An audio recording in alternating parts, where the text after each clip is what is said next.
friends, Principal Rabb-Patterson with Writing Chance. It is Tuesday, September 22nd, and we're reading chapter 15. So let's find out what happened with Troy. Yesterday, Troy was stopped, and we don't know why. So let's find out. Chapter 15. Nobody was arrested. Well, nobody should have been. Ain't nobody do nothing wrong. Cop said he felt threatened. They were looking for somebody who committed an armed robbery. Armed with what? A stick? And what'd the guy look like? Did he even look anything like me? The cops called an ambulance, called for backup too. I just wanted to get out of the street, but I had to be checked out because of what happened.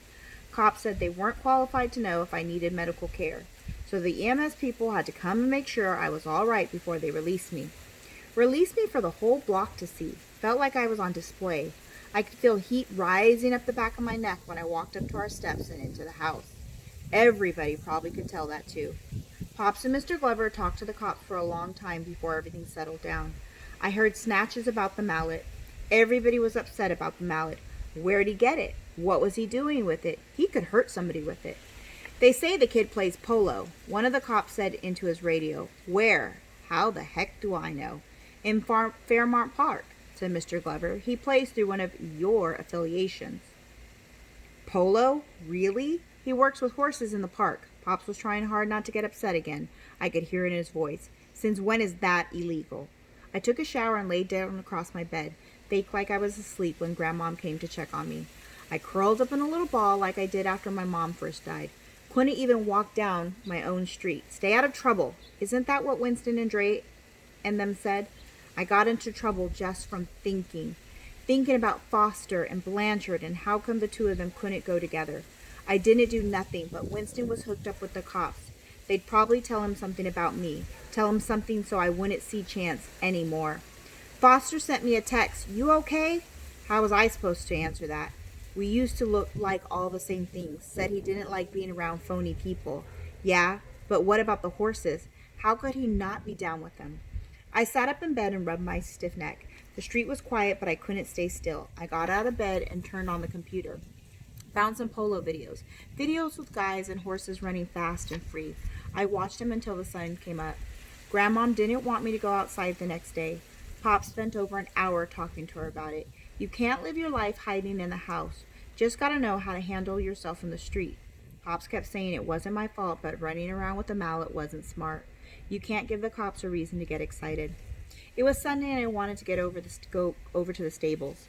I thought Pops was cool, but he wouldn't let me ride my bike over to the park.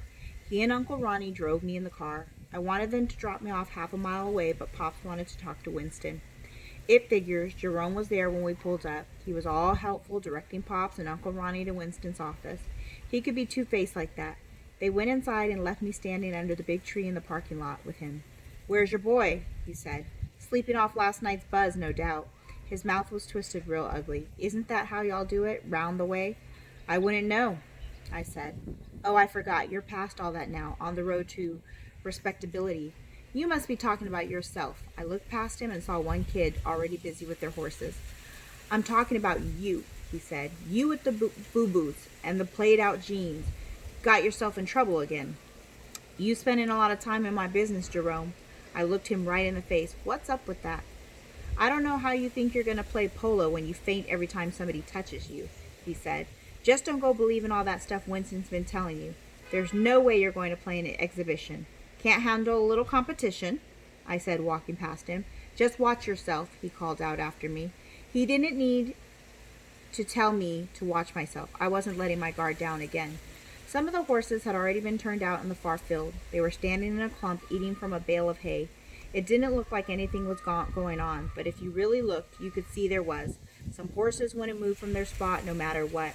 They didn't let any other horse get between them and the hay. Others didn't seem to have a place. They kept trying to work their way in wherever they could. Horses weren't so different from people. I was sitting on the top bar of the fence, still watching the horses, when Pops and Uncle Ronnie came back outside. They looked all around, trying to figure out where they were. That must have been how I looked when I first started coming here. It was easy to get turned around with all the doors and pathways. I waved my hands over my head so they could see me.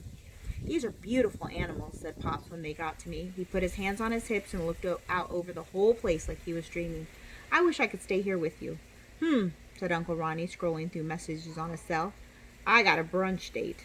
That snap pops out of his dream. He put one hand on my shoulder again. Winston understands none of this was your fault, and don't worry about getting home. Winston will drive you. Uncle Ronnie looked up from his cell. Give me a quick tour of the place while I'm here. Ugh, it sure does smell. Pop shook his head. Uncle Ronnie overdid the cologne. That was worse than the horse smell. You gotta see Chance, I said, leading them on the path that led to the other side of the barn. I wanted to be close to her. We saw Alicia with her horse in the cross ties. She was cleaning horse's face, but she waved at me. Hold up, said Uncle Ronnie, stopping dead in his tracks.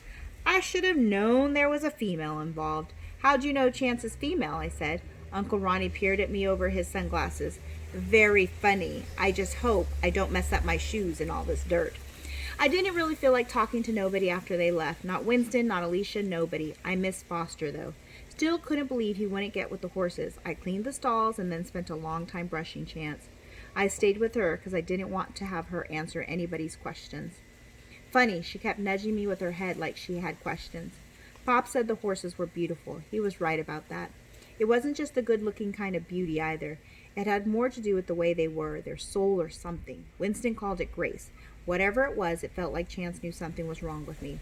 You may want to be a little softer with her, Winston said, walking over. He finished his writing class with two ladies, new students. They're so majestic, I overheard one of the ladies say. I forgot all my problems when I'm here. They walked down the aisle looking at all the horses. You could tell they weren't used to being in a barn. They jumped every time a horse snorted. Feel like taking a ride? Winston had his car keys in his hand. I'll take you home. He waited for me to walk Chance back to her stall. I thought about what the lady had said. She forgot all her problems when she was here. She better be careful about that. How are you feeling? Asked Winston. Everything's cool, I said, sighing. Winston's little sports car was parked right next to the barn. I walked around to the passenger side and got in. I'd been hoping to get a ride in his car, but that day I didn't really care. He started the engine and we drove behind the barn and onto the road. The fields near the stables were filled with kids playing softball and soccer. Some of them turned to check out the car when we drove past. I wasn't even into that. We're lucky to live in a city with a park like this, Winston said, looking all around. What was he saying? We lived in a city where I couldn't even walk down the street. I didn't say nothing. Lived here all your life? Yep. Me too, he said. Born and raised in Philly. Okay, so I was gonna get his life story. Maybe I could just snooze through it.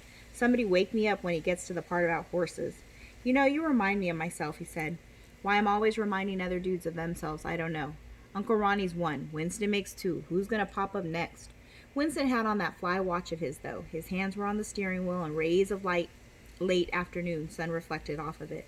Aren't you going to ask why? He said. I shrugged. Okay, why? You're cool. Got your own style. Winston was not shy. Everybody's always testing you. He guided the steering wheel with the palm of his right hand because they want a piece of what you have. They're afraid of you. That's why they want to hold you down. I wasn't saying nothing. You just have to know what you want and take advantage of every opportunity that comes your way. He didn't say nothing about the cops. He didn't have to. I knew what he was talking about. Like with you, I said. He nodded.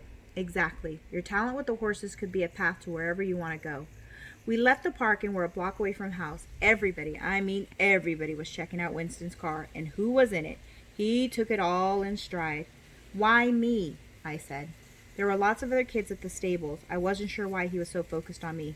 Because I know you want to do well. How you know that? You got a crystal ball in your saddlebag or something? Don't play dumb with me, Troy. Winston turned the corner onto my block and pulled up in front of the house. You have to carry yourself like a thug just to get in and out of here. He looked around the block, not to put it down. He just looked like somebody who knew it. You know what it takes to get along. My job is just to help you out however I can. I couldn't really argue with him, but I had to say something else. Are you finished with your lecture? Just one more thing. Polo players don't have saddlebags. You're thinking of cowboys. And that was chapter 15 of Writing Chance. Tune in tomorrow to find out what's going on with Troy and Chance. Bye, friends.